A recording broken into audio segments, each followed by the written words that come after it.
Good morning, students. Today we are going to start our chapter number 3, Working with Windows. You have learned that an operating system is the lifeline of a computer. आप ये पहले पढ़ चुके हैं कि operating system computer की lifeline है. An operating system works like a bridge between a computer and its user. Operating system computer और उसके यूज़र के बीच ब्रिज का काम करता है. Let us learn more about it. आइए हम इसके बारे में और जानें. An operating system provides a platform through which a user can interact with the hardware using software. Operating system एक ऐसा प्लेटफॉर्म प्रोवाइड करता है जिससे यूज़र सॉफ्टवेयर की हेल्प से हार्डवेयर से इंटरैक्ट होते हैं. Some popular operating systems are Windows, DOS, Unix, Linux and iOS. Windows, DOS, Unix, Linux और iOS कुछ पॉपुलर ऑपरेटिंग सिस्टम्स हैं. Operating systems are categorised into 2 types. Operating system को 2 types में divide किया गया है.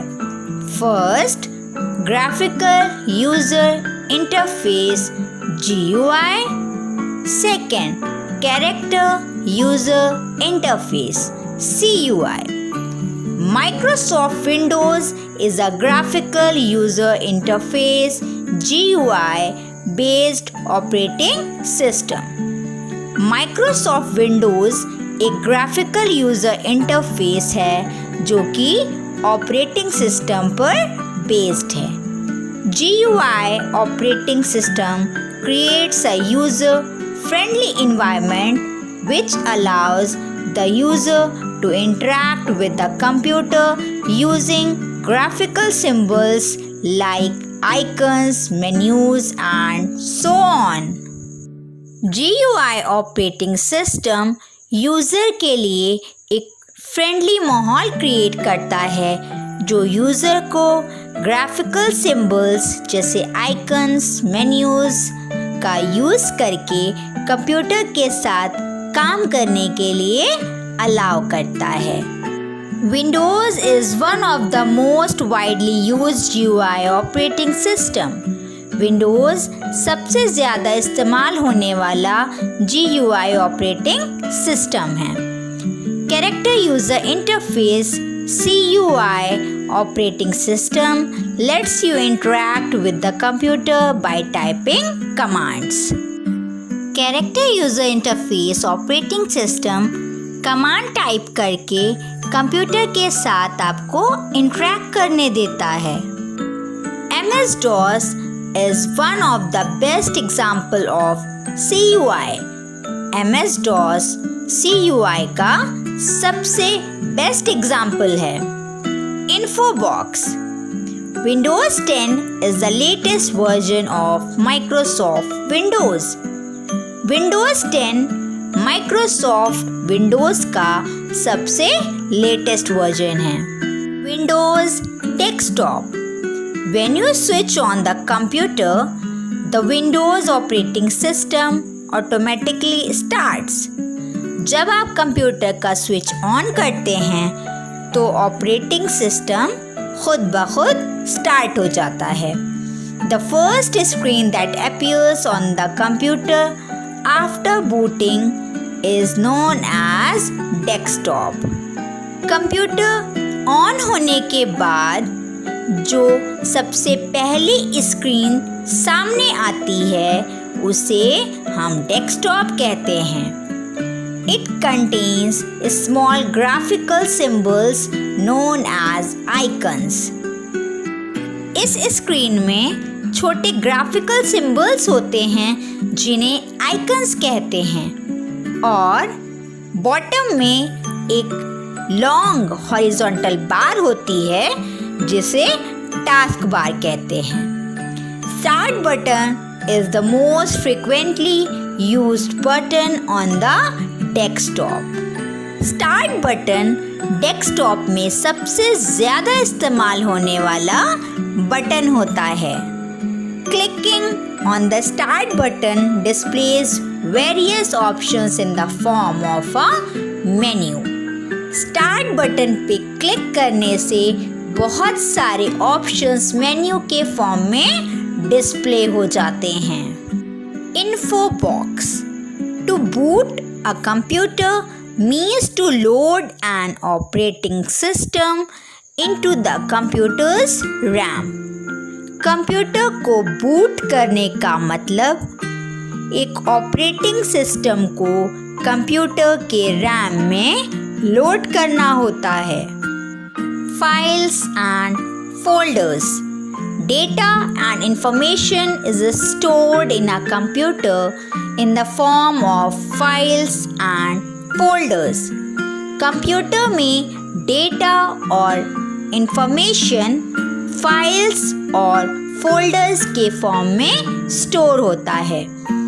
Each file, folder, application or any other item is represented by an icon. File, folder, application या दूसरे आइटम्स आइकन के द्वारा रिप्रेजेंट किए जाते हैं। Clicking on these icons allows the user to quickly access the corresponding file, folder or program. Icons पर click करने से यूज़र को उस फाइल, फोल्डर या प्रोग्राम को तुरंत एक्सेस करने की परमिशन मिल जाती है। Creating and managing files and folders. The files and folders stored in a computer need to be managed properly. Computer में स्टोर फाइल्स और फोल्डर्स को सही से मैनेज करने की ज़रूरत होती है। This helps the user to work efficiently. ये यूज़र को सही से काम करने में हेल्प करती है। File. A file is a collection of related data and information stored in a computer memory. File computer memory में स्टोर एक ही तरह के डेटा और इंफॉर्मेशन का कलेक्शन होता है। A file is saved with the name related to the content because it makes locating a file easier. File को उसके कंटेंट से रिलेटेड नेम से सेव किया जाता है क्योंकि इससे फाइल को ढूंढने में आसानी होती है। When a file is created in a specific program, it is known by the application name. जब कोई फाइल किसी स्पेसिफिक प्रोग्राम में बनाई जाती है तो उसे एप्लीकेशन के नाम से जाना जाता है। For example, a drawing created in Word is known as a Word file. Word पे बनी हुई फाइल को वर्ड फाइल के नाम से जाना जाता है। Folder, a collection of similar और related files are stored in a folder. एक ही तरह की या उससे रिलेटेड फाइल्स के कलेक्शन को एक ही फोल्डर में स्टोर किया जाता है। It acts like a container of files. ये फाइल्स के कंटेनर की तरह होता है। A folder plays a vital role in storing and organising files. एक फोल्डर फाइल्स को स्टोर और ऑर्गेनाइज करने में इम्पोर्टेंट रोल प्ले करता है। Unlike a file, a folder can hold another folder in it. File की तरह एक फोल्डर भी दूसरे फोल्डर्स को रख सकता है। A folder within a folder is known as a subfolder. एक फोल्डर के अंदर के फोल्डर्स को सब फोल्डर्स के नाम से जाना जाता है। For example, you have created a folder with the name family, and within this folder you have saved 3 more folders with the names of your family members like father, mother and sibling. These folders are the subfolders of the family folder. आपने एक family के नाम से folder बनाया और इस folder में आपने 3 और फोल्डर्स अपने पापा, मम्मी और भाई बहन फैमिली मेंबर्स के नाम से सेव किए। ये फोल्डर्स फैमिली फोल्डर्स के सब फोल्डर्स होंगे।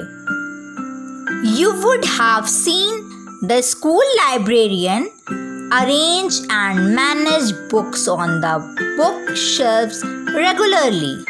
आपने अपने स्कूल में देखा होगा कि लाइब्रेरियन बुक्स को बुक शेल्फ में रेगुलरली अरेंज और मैनेज करते हैं। In the same way you need to manage the files and folders stored in your computer time and again.